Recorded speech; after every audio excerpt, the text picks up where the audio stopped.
Okay. Welcome to the 12th episode of Youthful Conversations. Today we are having a conversation about community service. I have an amazing board of people here, including my mom, community leaders, and then another young person ready to join the conversation.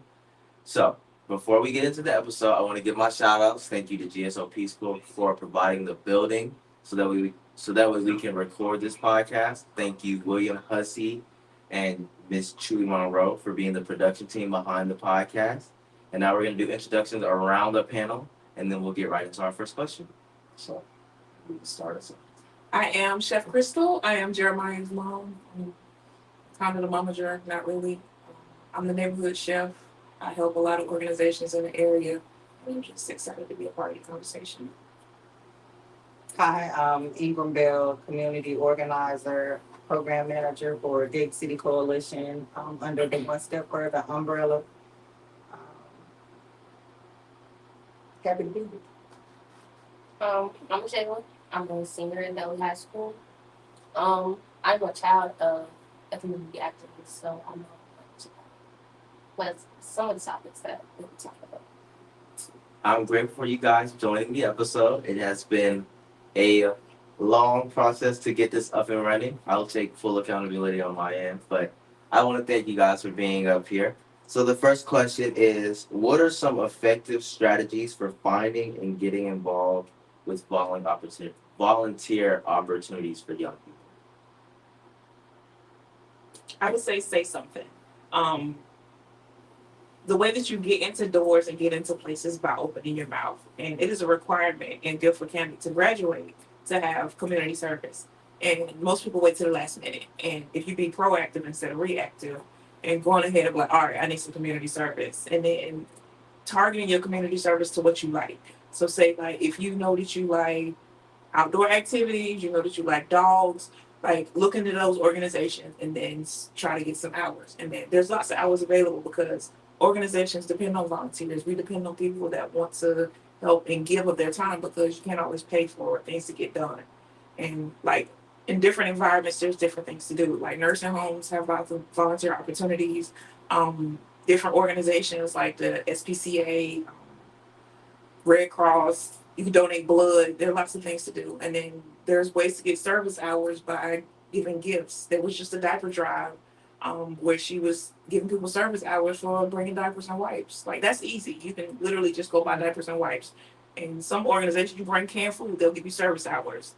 I'm a Queen. They do the Period Project. You can donate feminine products and get service hours. It's just you got to open your mouth and be willing to do work. I actually like that answer for the first one. Just say something, because I think a lot of young people get very, very scared or nervous about saying something and advocating for themselves for anything they believe in. Because if I believe that communication is a super skill. So like in whatever field you go in, whatever you decide to do in your life, you're going to need to be able to communicate and advocate for yourself. So if you're not able to do those things, then how can you expect results that you want to get? So I definitely love the just say something, because I think that's the greatest way to get it. Right, and most people use the same place. So just like be able to really tailor your community service hours towards you. A lot of young people are discouraged about doing community service because they only know of like a small amount of agencies. Like they only know of Goodwill or they only know of, United Way or something like that. And that doesn't necessarily um, intrigue them or intrigue their interest. So definitely say something and ask around and look into what it is that you like so that when you do volunteer, you're happy where you are. I would say for me, the way I found volunteer opportunities, because I know our city is small. So Greensboro is very small, very compact. And then once you get in the circle of people like doing the work, you'll find out that everybody's connected. Mm-hmm. And then once you get on a good side of one person in the circle, then it's like everybody in that circle knows who you are. So now it's just like you have unlimited volunteer opportunities in that circle of people that you now are connected with. As long as you just say something, you get connected with one person, and I guarantee you you'll find these people everywhere because they're at all kind of different events. That's how I got connected. So I just started showing up to different events, and just talking to people. And then eventually, from me talking to people, it led into more and more opportunity with me meeting more people, and then everybody know. And then the people who I didn't even know yet was like, "Oh, you're Jeremiah. I've heard about you." And then I was like, "Okay, more opportunities, more opportunities." So definitely, just connecting with the people in your community will 100% get you those volunteer opportunities. But another thing I was going to say is, I just lost my train of thought. Um, if you want to go, you can go. I lost my train of thought, so I don't even know what I was gonna say. I would say y'all reach the topic, but voice yourself. Um, apply yourself, do research. Is it's plenty of opportunities out there, like everybody said. If you use your voice, you will guarantee more than likely get what you want. But you have to actually want to do the work. These organizations is not going to sit here and be like, oh yeah, you want to go do service hours? There you go. You have to want to come to the table and actually put work the effort to get the community service hours you want or you desire. Sure. Like your answer. A lot of young people are lazy, Yes. very lazy, and they want the work done for them. Like they'll show up to something, and then they'll just show their face, and they're like, "Okay, I did what I was supposed to do right now," and expect like some kind of result after just showing up. And you need to start now. Like it's October. Before you know it, it's gonna be December, and then it's gonna be graduation. Like you can't wait until March and be like, okay, I gotta get these 30 hours in. Knowing you got sports, you got a job, you got, want to go out of town and all of those things. And then most volunteer opportunities are evenings and weekends. So if you wait to the last minute and you got to get 30 hours, you're screwed. Well, in reality, they have to get them done like super, super early. Yes. Because I know for seniors, if you're applying for colleges, it's $50 to $100 every application. College application week is Next week. It's next week. So if you don't have your hours locked in by next week, you out of luck. Because now you need them to Well, you don't need them to graduate. Well, you need them to graduate, but then also a lot of colleges are looking for students who are turning their passions into projects. And the best way to tell if a student is turning their passion into a project is community service hours.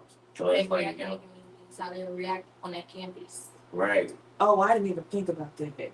Because if you don't know how to conduct yourself, I tell kids all the that's good. I didn't even think about that. That's good. I had to have a conversation with somebody recently because they still think colleges are just looking for another smart kid.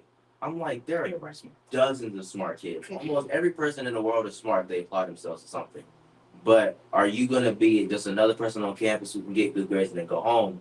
Or are you going to be another kid who gets good grades and then is also doing something on the college campus and making an impact? That's what college is looking for. They want kids who are doing something with their lives, not just smart. A lot of colleges don't want to be like, oh, we just had another successful doctor graduate from our school. Okay, there's hundreds and thousands of doctors. It is. What makes you different? Nothing. You're just a doctor. So if you're not like coming up with like the next medical innovation thing, it's like what now? You're just a doctor. Yeah, you ain't special. Right.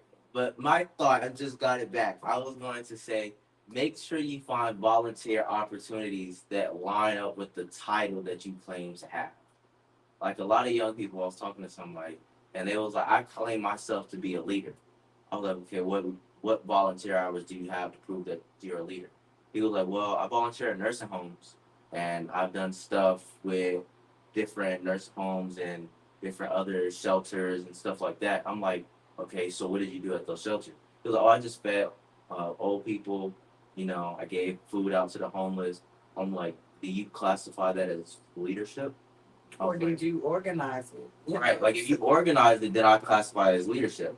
But if you just showed up and was one of the volunteers, that's not leadership. So you can't really claim that title with those volunteer hours or your experience. So I'm like, if you're gonna claim the title, make sure you have something to back up said title. But also make sure that you're not just there doing hours. Make sure that you're effective, because even though your site is going to write those hours for you, you would prefer to have a site that's going to write hours for you that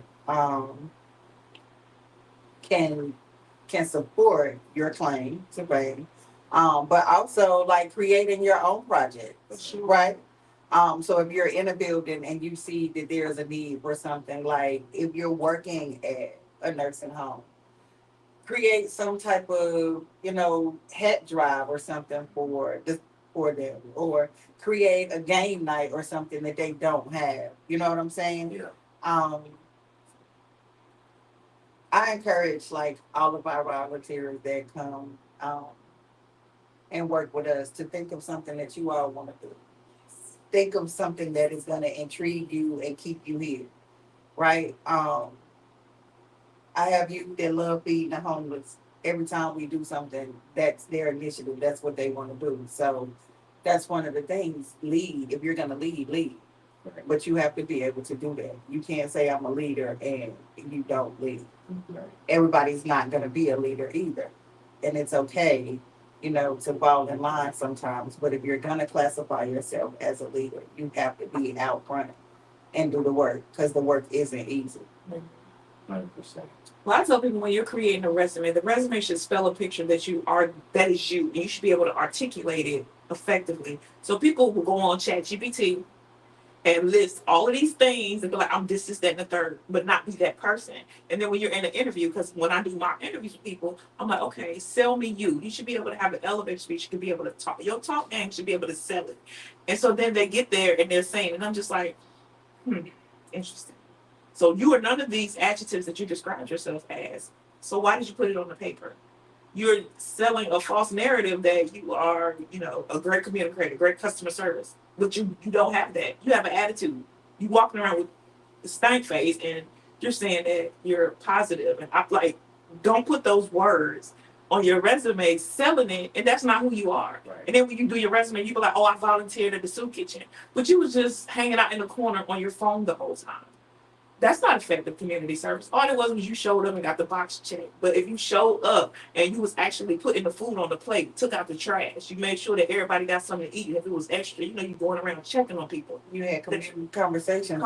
Literally. Like, we had a group of kids that came and they had never played like spades and tonk and stuff like that. And the old people were teaching them. And then they started having card games. And it gave the residents, the old people, so much satisfaction. But the kids literally learned how to play spades. And so then they were sitting around like slapping the card and they was like, we got spades now. But it was just so, and that was those community service hours because they got them together, they brought the cards and they was sitting there and they was cracking up. And the old people was teaching them how to cheat and they was gambling with like pennies. But it was great. And they didn't even realize. So hard to read candy. Yeah, that pocketbook candy. But that's what I'm saying. Like it. Now you put my business on the street. I don't like the old granny candies. No word is original. Oh, maybe my kids. I like the peppermint. So they have these little peppermint candies, and they like dissolve in your mouth. Yes, Usually, you got those. you got the hard ones, the hard peppermints.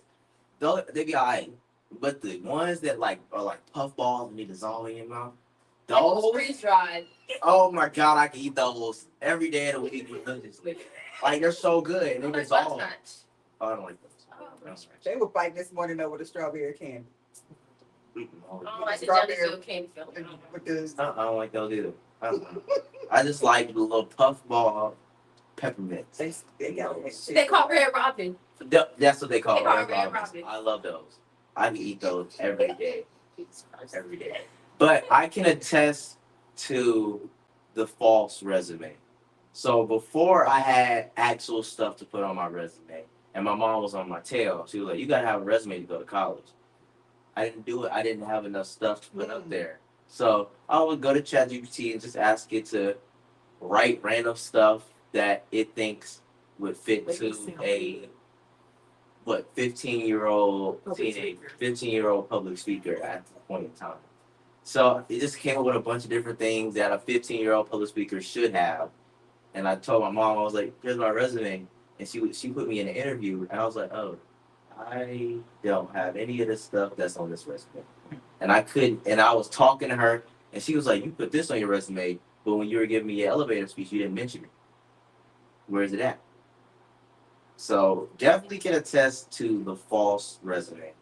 Because it happens way too often, especially with AI. Mm-hmm. And the elevator speech, I say make or break you. Like if you cannot talk about yourself the way that you put it on paper, then I'm gonna believe it. Because now it's just on paper. Now it's on paper. Right. And even and everything they say everything on paper is solid, But a resume on paper and then a person talking about the resume, if they don't line up, that's the only thing I say that's not solid. But let's hop into our second question. How do you stay motivated and engaging in community service, especially when balancing responsibilities? Or how do you help young people stay motivated when they have to balance different responsibilities? I'll start. So, sophomore year, I started with volleyball. And with volleyball, I was at practice Monday to Thursday. I had games Tuesdays and Thursdays, which had a little bit of wiggle room. But practice starts at 4:25, so that's we let up to school, and it ends around 6:30. I still had to manage time to participate in the community, which was still kind of hard to maneuver because of the times I was at home. But my mom also didn't have like only events during the week. So it was like I was able to come out in the community during the weekends and days that I didn't go to practice, I was with my mom. I done participated in a couple of her meetings, sitting there and listening. And it's really easy to engage in the community when you have activists that's around you and that's also your family because it's easy access. But not taking the easy access for granted is you still have to work that. Although that's your mom, that's your family, you want this say you're trying to get you to this work. Literally. So it's not like I'm going to her events and just being able to sit around and communicate with everybody else. I have to actually get up and do a job and move around. And the stop the violence events, the little kickball games, y'all will probably see me out there serving snow cones, painting kids' faces, giving out candy trick or treats. It's all you got to do is voice yourself. Put with the effort. I would say I'm still learning time management. Yes. Very much in the process of learning it. It's not an easy skill to learn. Let me just say that firstly. Time management is not an easy skill to learn. So before you jump down your kid's back, or anybody's back to be honest, time management is not a very easy skill to learn. But as I am learning this skill, I have found ways and like different things to do to maneuver around all the stuff that I do in the community, as well as my schoolwork, and then even some stuff that I like to do at home, so like playing a game, going to sleep, and eating, and going on joy rides and stuff like that. I have to find ways to balance all of that stuff, which is very difficult because as a 17-year-old, I'm like, I want to go home and play the game. But also, I have a podcast to be at 6 o'clock. So I can't go home and go to sleep, because if I go to sleep, I'm going to forget, and I'm not going to wake up. One of the ways I have found to do time management and to stay motivated when I'm doing it is to set alarms. So I set alarms 30 minutes, 15 minutes, 10, and 5 minutes before each event that I have to go to, or before anything I have to do. So that way I know that this has to get done by 4:30, and I have to be somewhere by 6 o'clock. And then sometimes I even set my calendar, like events, 30 minutes ahead, so that way I'm there 30 minutes before the event actually starts, so that way I'm not late. Because a lot of people, my mom says this to me all the time. Early is on time. On time is late, and late don't show up. So I try to have my calendar things where it's 30 minutes ahead, so that way I show up early, or at least 15 minutes early. But that's the ways I found to manage time management, at least, and stay motivated. So what I will say is time management is not easy. It gets worse as you get older. And especially if you're gonna stay active in the community, right? So my 9 to 5 is working in the community, right? But that doesn't account for what I do after hours because I'm still active in the community. And so one thing that I have learned to do is, and I have a business, so trying to juggle all of that. What I have learned to do is when it comes to like social media, because you're on social media, is to schedule my posts. Make sure that you have a calendar. Make sure that you also have the calendar on your phone, on your laptop, and have one that you write down. Because what if your phone goes dead while you can set those alarms? So you're gonna miss it. So that's another way for me to keep up with things because there are meetings on top of meetings on top of meetings. I'm in class during the day because I'm taking like certain certifications. So if I don't set the timer, which is set the alarm, which is one of the best things, or write it down. Make sure you write down your meeting. Because if your phone goes dead, then what? Because remember, we were running around Seattle. I'm like, my phone dead. But I knew I had phone calls. I have calls and stuff that I have to get on or Zoom calls, right? And so just making sure that you stay prepared. I definitely am gonna have to write it down. I'm a person where my phone is borderline dead every second of every day. It's like my phone is always either below 40. So I'm walking around school, my phone's below 40. I'm in the car, my phone's below 40. Even at my podcast, my phone. Even at my phone podcast. At this moment, my phone is at 54% only because my mom told me to charge my phone. Before I charged my phone was at 22. Because I have OCD and I'm a systematic person.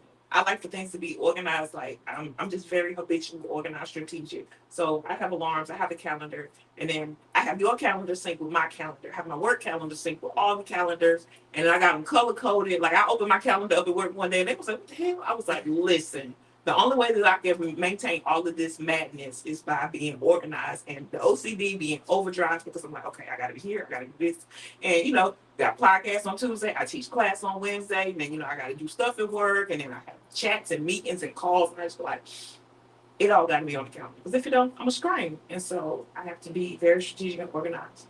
But the motivation behind it is I love to show up in places and they be like, you remember this Chef Crystal? And I be like, that. And then when I'm in the kitchen, it's like a synchronized dance for me. So I be in the zone and I don't even think about it. I don't even, it's just, cooking is my therapy. Cooking is like the thing that I just be like, yep, I can just do this, eyes closed, and just go. So that motivates me because that's my thing. But like when we were doing, I was crocheting. Usually I'd be sitting around with a fidget spinner just to keep myself busy, and I was like, I'll just do that. And the lady was like, we need to crochet headbands for the homeless. I was like, oh, that's a good idea. She was like, everybody got to make two. And I just started crocheting, and I was like, dang, this is therapy. So I crocheted like 25 headbands. I was like, dang, I didn't realize I did that many. And I put them on her arm, and she took a picture of me, and she put me in the newsletter. I was like, I didn't know that's what that picture was for. I was just being stupid, showing you I was making headbands. And I just kept crocheting and didn't even think about it. But there was a purpose behind it. So it's just, if you find something that you like, that motivates you to just be like, all right, I'm just do it. Just knock it out. I think one of the best things for me in staying organized and balancing my school and the community service work that I do is definitely synchronizing my calendar with my mom. So sometimes, as young people, we like to go home and go to sleep, especially after school. I don't know what it is about them after school naps, but as soon as I come home from school, I'm gone for like 2-3 hours. I'm gone. Like, night out. But with my mom, she'll call me and be like, hey, you're supposed to be somewhere in 30 minutes and you're asleep. What are you doing? Oh, no. Your phone is on Do Not Disturb. So then you're not answering. And so then I'm screaming on Alexa. Yeah. So my mom also has an announcement system in the house. I have one at work, and I would be literally in my office, Alexa, announce, and I'm yelling at him, or Alexa, drop in, to yell at him to get up because I'm like, bro, I don't call your phone. You're not answering the phone. What the hell are you doing? And he's like, all right, relax. So definitely synchronizing your calendar with your parents is a helpful tool if you have a good relationship with your parents. Because my mom get on my nerves. Sometimes I just be wanting to unplug the Alexa. Get you a whiteboard. I don't know if the whiteboard will work. We have that. The whiteboard doesn't work. They don't even. I be like, who's supposed to wash the dishes? And they be trying to hide it. And the whiteboard doesn't work. But definitely having it synchronized with I would say an accountability partner.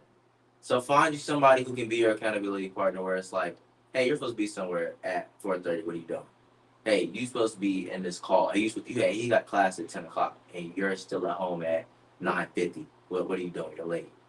So definitely, I would say having an accountability partner, setting alarms, and having a calendar have definitely worked extremely well for me in balancing community service, school. The whiteboard don't work. No, they just look at it and walk past it. They don't even look That's at how it. it is at my godmom's house. They just walk past it. Yeah. When I'm over there, I have to generate. Watch the dishes. I'll just watch. Don't worry about it. I'll clean the dishes.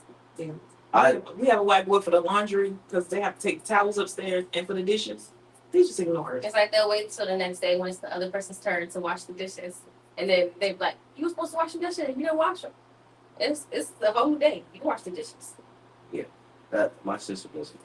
She did, yes. But the whiteboard, I look at it and I walk past it because No, that doesn't help. it doesn't catch my attention enough. It ain't got enough colors on it. It's just black ink. See, that's why, Crystal, you just said that you put colors in your notebook. Like if Maybe if you put some purples and some pinks and They be some putting red. behind the stuff on the shelf. I'm like, why is the whiteboard behind? Like I'm like, did you move it? Or they'll let the dog knock it down. And they be like, oh, it's gone. Okay.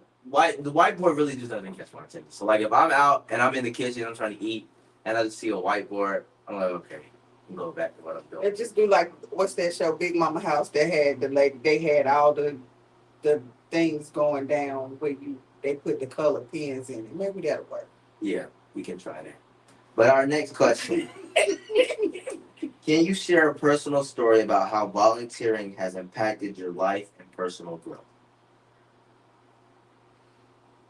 Although the reason I started my organization being great is because when I was working at WSSU, me and my best friend Pam, we would literally have students come in and they would be looking around. I'm like, what you looking for? They was like, oh, we was just trying to see if there was some stuff. I'm like, what, you hungry or something? They was hungry. They ain't had no sheets on their bed. They just literally went to college on faith. And when you go to an HBCU, now I'm not the HBCUs because I'm a PWI graduate, but I will say the HBCU, they have to wait till the census date. And that makes sense because it's state funding and I get all of that. But our HBCUs don't show our brown and black people no love, and they have to wait to get that money. And so when they in there, their parents drop them off. Some of them drop them off with U-Haul trucks. They got TVs, Tupperware totes, and they loaded up. They got the snacks and the sheets and all of that stuff, the fancy rugs, and putting up all the decorations, and that looks nice. But then what about the kid that show up with a book bag and nothing? They ain't got no sheets on their bed, no comforter, no snacks for the refrigerator, and they in the dorm room fighting for their life. And so then they're trying to get a job on campus. But if you didn't sign up for your job on campus early, you stuck. And so then they sitting around and they going to the caf begging people to swipe them in. Or then they trying to make friends with the lady that work at the counter so she can get them in for free. And I'm just saying, like, this baby is fighting for their life. And so we started giving them jobs. And then we started making survival kits. And then the survival kits, we was putting the stuff that they need, the snacks, the laundry detergent. You'd be surprised how many kids don't know how to wash clothes. We up there teaching kids wash clothes with dish soap. Washing clothes with fabric softener because they was like, oh, I thought it was detergent. They didn't read the bottle. I'm like, you ain't even washed the clothes. You just put fabric softener in it and make them smell good, but they not clean. Teaching kids, like, they going on an interview with jeans and a t-shirt. I'm like, where's your tie and your shirt? I don't got no tie. I ain't got no dress shirt. So we going to get them the stuff. Preparing them, practicing with them. Like, listen, what you going to say? I don't know. They don't even know how to make eye contact with people. And when we saw that, I was like, yo, we got to do something. So we were a part of the change. And I was just like, every day when we see the kids and they would come in, they'd be like, Miss Crystal, man, I'll never forget. I was sleeping on that hard mattress with nothing. And they didn't have nothing. Their parents didn't have nothing. They was like literally fighting for their life, but they showed up and they went to college and they was going to class trying to figure it out. And as soon as the refunds dropped, you could see the change. Like everybody walking around campus with a Chipotle bag, the bundle swinging. She got a new purse. And I'm just seeing her like, as soon as you got the money, what did you do with it? Blew it. So then we had to have conversations with them like, okay, when you get your refund check, you got to budget this money out to last you to next semester. You got to get the things that you need that you was missing so you're not looking dumb. You're not spending $300 on a wig and then your hair's tore up in a month. Like, come on, baby. 2 weeks. I'm about to say that wig peeled back, you looking crazy, but you spent $300 on that bust down. And I'm just like, listen. I feel like we're getting a side eye back there because I feel like that's like a relatable story. You know, know the story, but the reason we started our organization is because we saw the need, and so that is my motivation, like to see the need and then to fix the problem. If we make a solution, it's rewarding. So I was just grateful to be a part of the solution. Oh my God. I feel like I've been doing this for so long. I think one of the most rewarding things for me was working with Moms Against Gun Violence, right? Because being able to be a listening ear, being able to hear what they gotta say, answer the telephone for them at night, show up for them and be accountable for them when they feel like their world is crumbling down on them. That has been one of the most rewarding things for me. Is being able to love unconditionally. Because just because I didn't know your child prior to, because of you and your experience and your lived experience, I'm able to feel the love that you feel for your child, and I'm able to understand that. And so that was one of my most rewarding things is absolutely positively working. That's one of my fault. I was about to say her testimony alone. Yeah, her testimony alone is deep. We learned it when we was in Seattle. We had actually became really, really close while we was in Seattle. So when we was in Seattle for the Cities United 11th annual convention, it was three. Well, we went in a big group. So it was me, my mom, Miss Ingram, Miss Letitia, Trell, Mike, and some other people, in the Uniform One crew. So it was a bunch of community leaders. I'm the youth leader, and then Miss Letitia. So we had went, and everybody did their own thing. But me, my mom, and Miss Ingram was like in a 3-person group, and we did almost everything together. Even on that tugboat. Even on that tugboat. It was promoted as a yacht party. It was a tugboat. And my mom was like, when are you ever going to be able to say you were in Seattle on a yacht party? We did never make it to a We yacht. never made it on a yacht. We were on a tugboat with porta potties lined up on the side of the boat and a food truck. He did, like the way he tells the story is It's the truth. It's the truth. It is the truth, but I will say it was false advertising. And we had no charger. All our phones was dead. Everybody's phone was dead. And we was on And that the boat. iPad. And And I- iPad. And we made this dude named Juice. They gave us some juice because he let everybody charge their phone. Like we was Shout up out to Juice. there. We was up there struggling for our lives. And my mom was so adamant about getting on a yacht, and it wasn't even a yacht. That false advertisement. See, that's what you said. You can't put fake stuff on the paper. It was on the paper that it was a yacht party. But it was we not. did It was a great one of the opportunity. youth- It was a once in a lifetime. We met. We like, came, we saw, and we conquered. You met one of the youth workers, so Yeah, it worked. it did work. We met a lot of people. So I will say there was good and bad. The bad was definitely the We got lost on the bus. but Volunteers. See, this is we this got is super volunteering hours. we got super close with Miss Ingram, and her testimony alone is an amazing testimony. So if you ever see her and you have the opportunity to talk to her, I would definitely say stop her on the street and have a conversation with her. She's a very nice person, even though some people say she looks mean. You say I look mean too, but whatever. But I'll talk to you. my Look at her. Oh my God. Give me your own kids. It's in your own kids. Sound like Jeremiah yesterday, don't you? Jesus Christ. I was gonna say my personal story was recently. I decided I was working for this organization, and then my mom and some other people in my support group was like, Jeremiah, it's time for you to take a step out on faith and do it for yourself and do it the way you want to do it. And I was like, I've never done something like that before. I've always worked under somebody, but I've always found leadership position that was okay with it. But they were like, it's time for you to do something different. So I took a ginormous step out on faith. And the first 2 months was extremely rough. I was just showing up everywhere. Didn't have a plan. I was like, I just got to make it happen. My mom was volunteering me for all kind of different events. Every week, almost every day of the week, I was at a different event. Yep. I'm pretty sure almost every person in this community have seen me almost everywhere. Like I've been at community violence events, mom events, dad events. An event you had, I was there, voluntold. But the thing that came out of it in the third month is I became super connected with my community. So almost every person that I needed to be connected to, every opportunity that I wanted to have, everything that I wanted to do, I had those connections. I had the opportunities, and I was doing the things that I wanted to do. So my personal growth story is that I took a ginormous step out on faith. And when you take those steps, sometimes it gets scary because you like, I don't know what's going to happen. I don't see the plan. I don't see the end goal. I don't see nothing except darkness, and I'm scared. But me taking that step was an amazing step, and it truly changed my life to put me in the position that I am in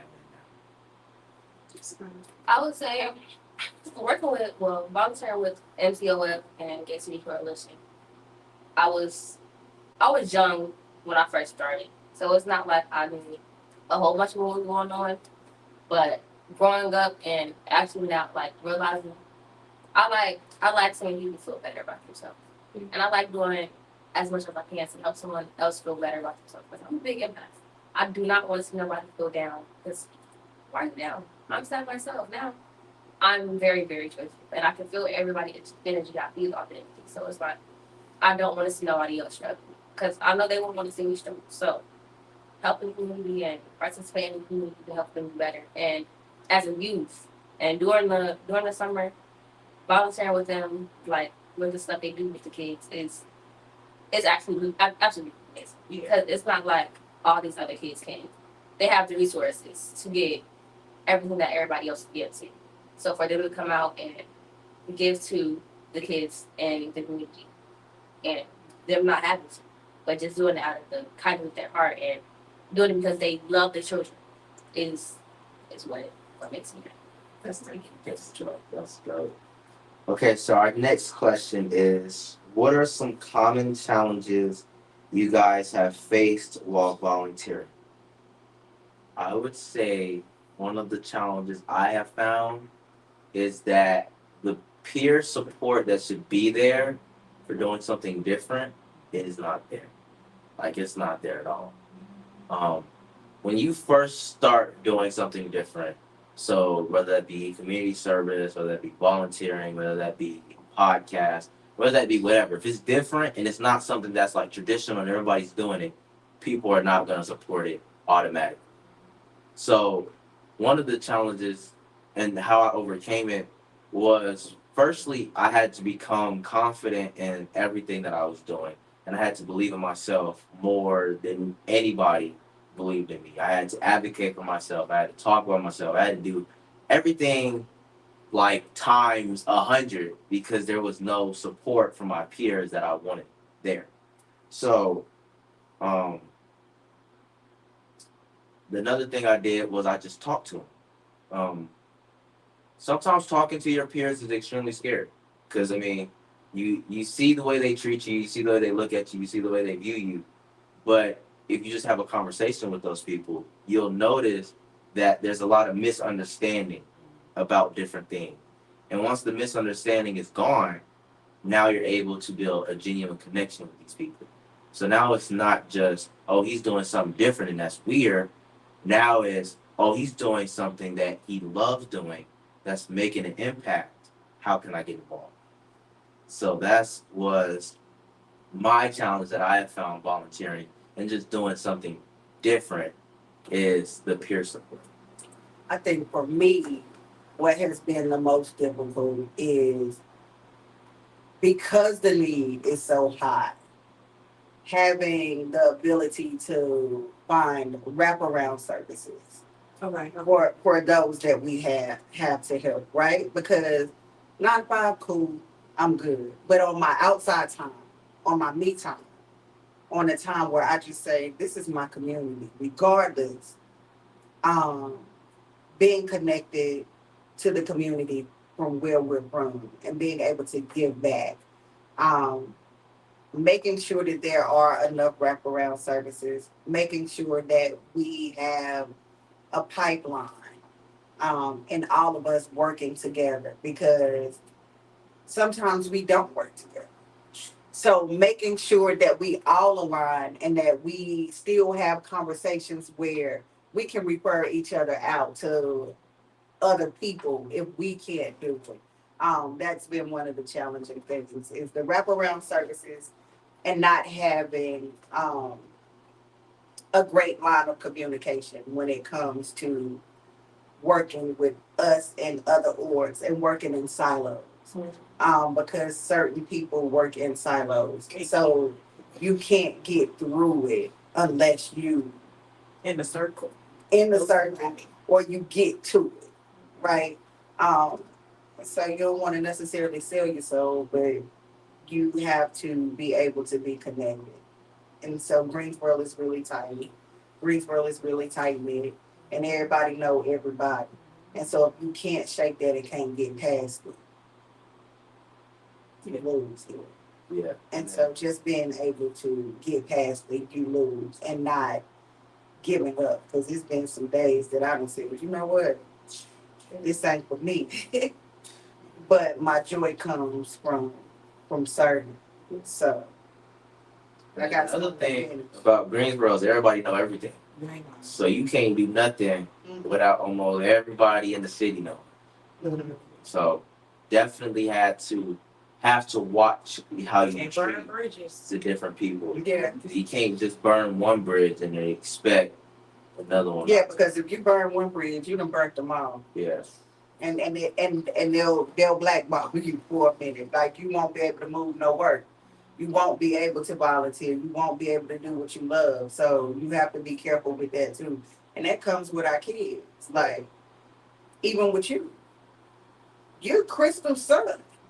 So there is, even though you're Jeremiah Jett, you still have a level of responsibility.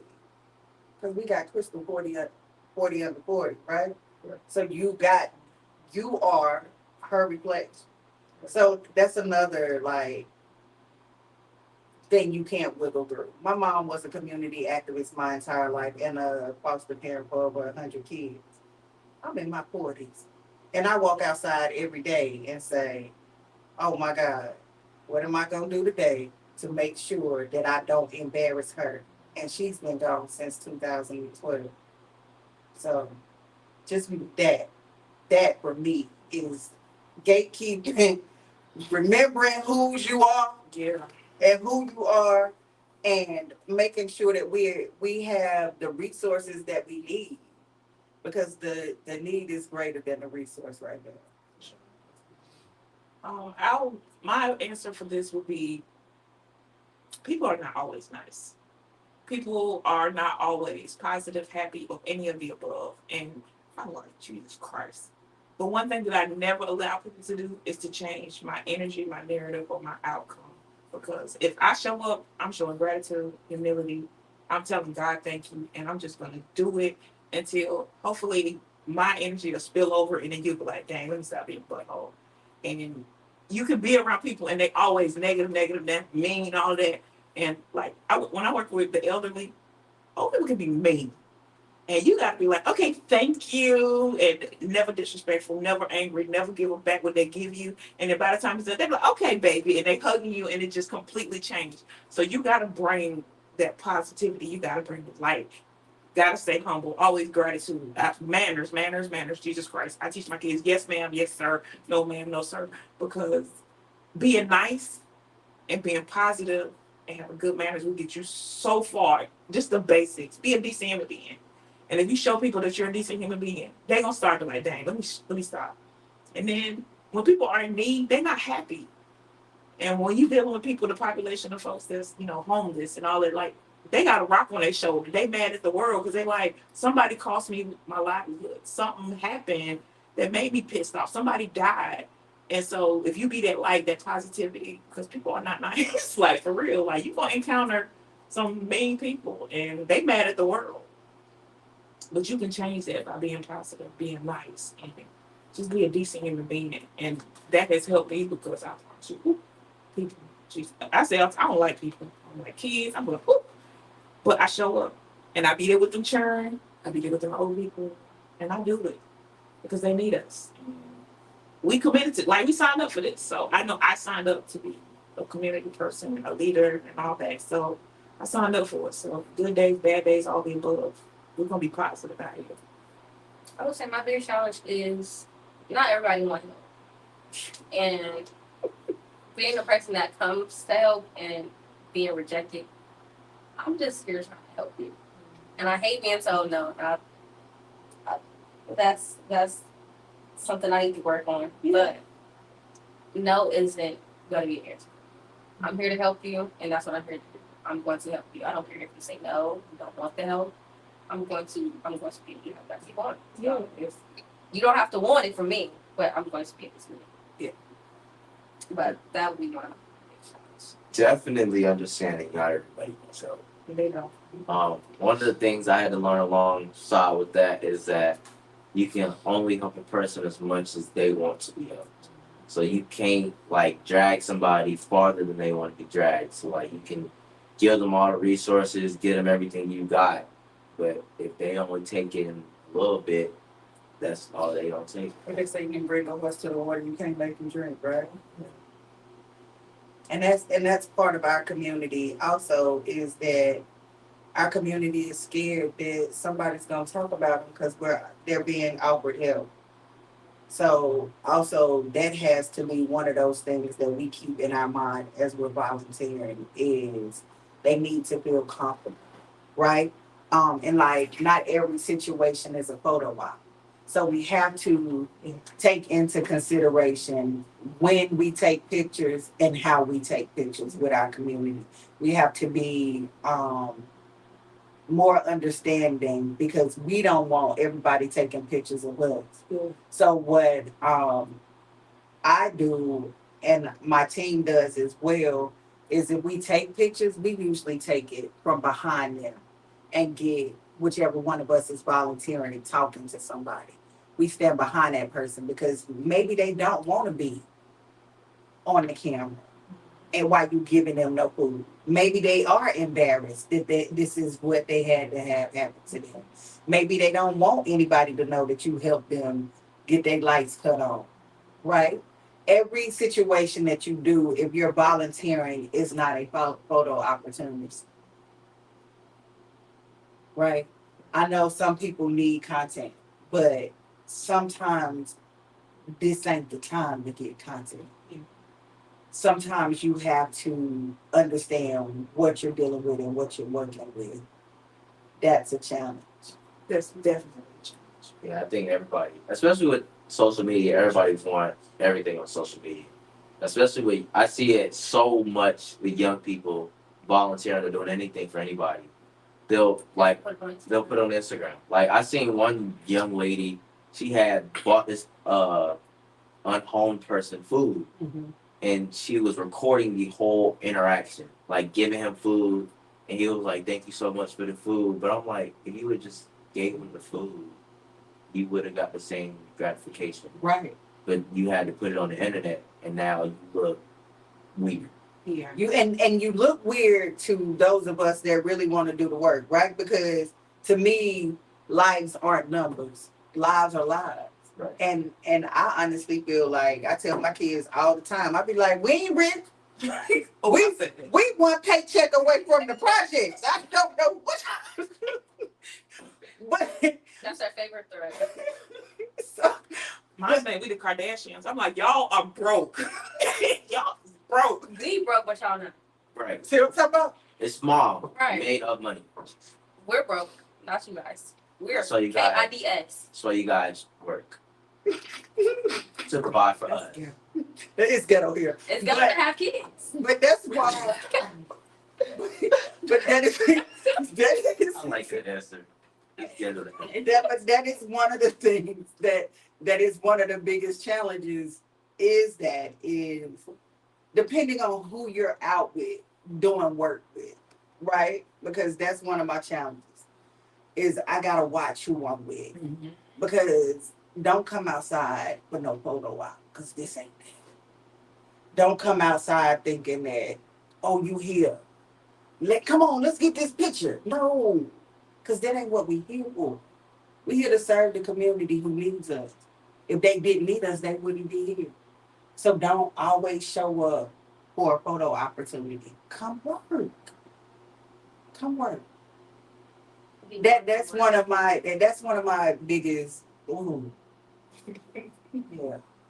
One of the biggest, like, pet peeves when it comes to volunteering because we got different people in the city that'll come out and they come out for a photo op to say that they helping to volunteer, but they don't volunteer. They just come out, take a picture. What you say, like they be standing in the corner on the phone the whole time. Or no, They doing something. No. in there for 5 minutes and go right back out the door. Or go on Facebook Live and record the whole thing. Or go on Facebook Live, record 10, 15 minutes of the event, say they was there, and then go home. and then go home. And they ain't did no work, but everybody is saying, oh, good job, great job, you did amazing. And you ain't did nothing. You ain't poured into no unhoused. You ain't poured into a youth. You didn't pour into a mom who was dealing with DV. You didn't pour into a family who lost somebody to gun violence, right? You didn't pour into anybody who's been wounded by gun violence. You just showed up to the event to take pictures. You ain't offer no wraparound services. You ain't offer no support, no nothing, but you is. Get away from me. It definitely does look weird for the people doing the work. Like you can tell, like you can look at it and be like, oh, they just here for photo op. That's why you say all of us know each other, but all of us know each other because we are the ones that do the work. Right. So the ones that are actually doing the work. People out. You are right, and you know you in that circle, and you gonna get everywhere you need to be. All right, but our last question for tonight's episode is, what advice would you give to other young people who are interested in volunteering but don't know where to start? My advice would be to voice yourself. Voice yourself, voice yourself, voice yourself, voice yourself. Do research. Gay City Coalition is a well-known organization, which you can send an email, quick email. My mom be on her laptop 24/7. She do not close it. That iPad, ding, pick it up. That phone ring, she's going to answer. So all you have to do is email, make phone calls, do research. Just put yourself out there, making known that you want to actually do the work and get inside the community and participate in helping others, and not just for the, I don't even know what the stuff called, community service, not just for it, but just because you want to actually do better for other people. You want better for others, not just better for yourself, but you're actually thinking about everybody else's feelings and not just yourself. That answer. I like it. I think my answer, well, I speak from personal experience. Show up everywhere and advocate for yourself. Now, sometimes showing up everywhere is difficult because gas get expensive. Sometimes you be wanting to sit in the house. Sometimes you just don't want to do nothing. But one of the ways I found that has been extremely successful is just showing up everywhere with a smile and just be ready to advocate for yourself. Because no one's going to be able to talk for yourself. No one's going to be able to talk for you, advocate for you, or fight for you better and more than you can. And if you can't do it for yourself, then you cannot expect nothing from anybody else.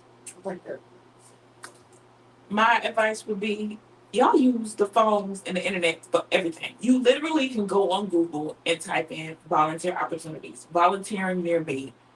And then you can put volunteering with XYZ, whatever you like.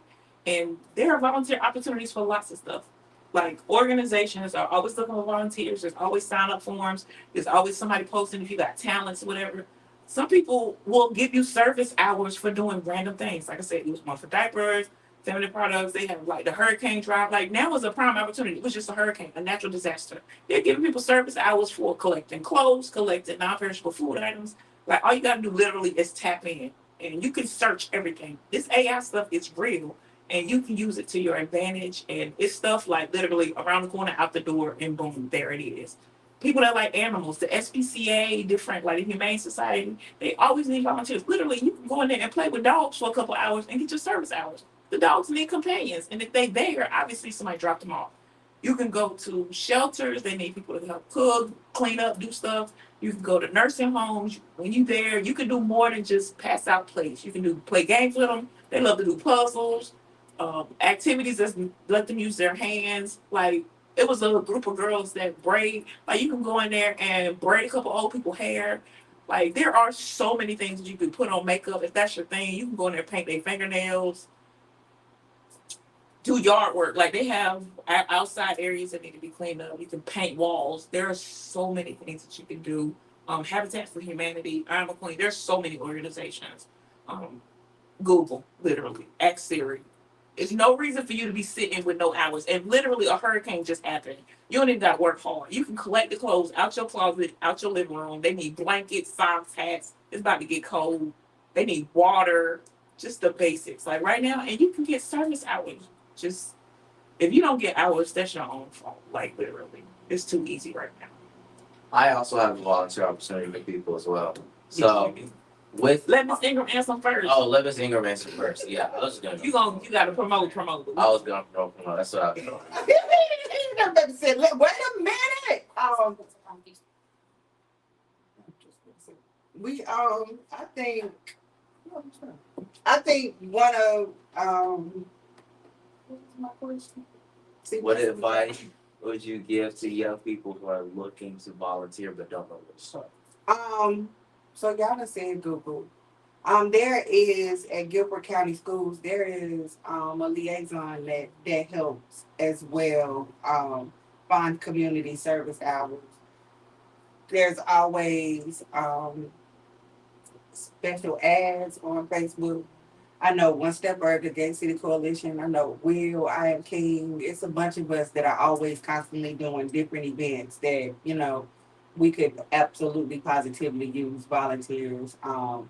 We got trunk or treat coming up. There's a Christmas drive. We do Toys for Tots, donating toys for the Toys for Tots.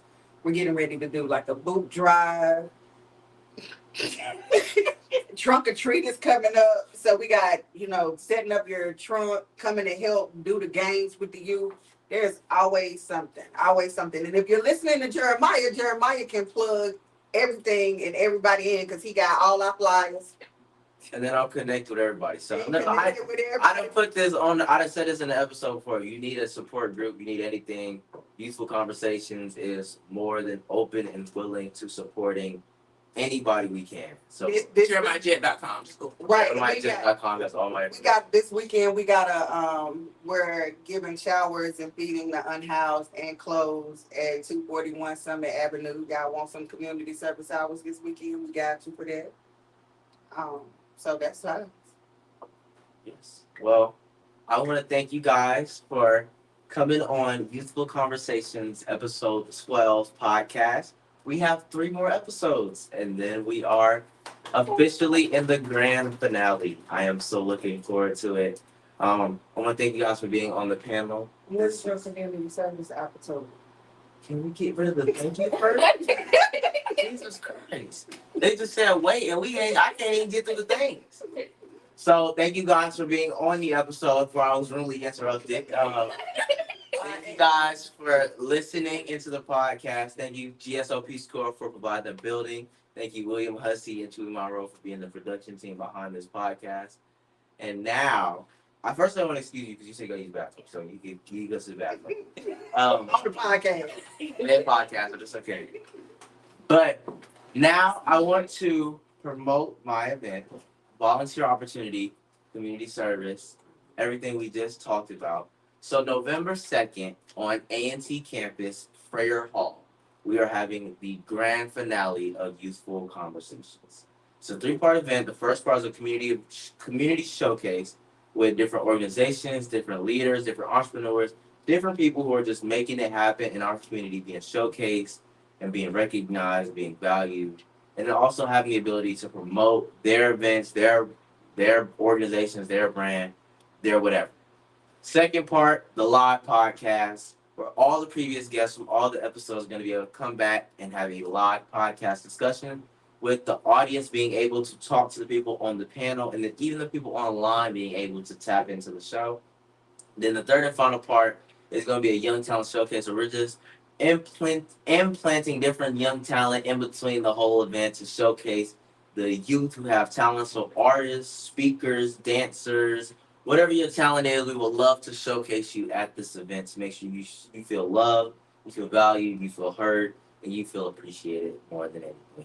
So November 2nd from 11 to 3 on A&T campus in the Freyer Hall building. We will be posting flyers, emailing stuff out all month to make sure people know about this event so that way we can have you there, and we are so looking forward to this grand finale of Youthful Conversations. We're still looking for sponsors. There's opportunities available. So if you would like to sponsor, be a part of the event, please go on his website, jeremiahjett.com.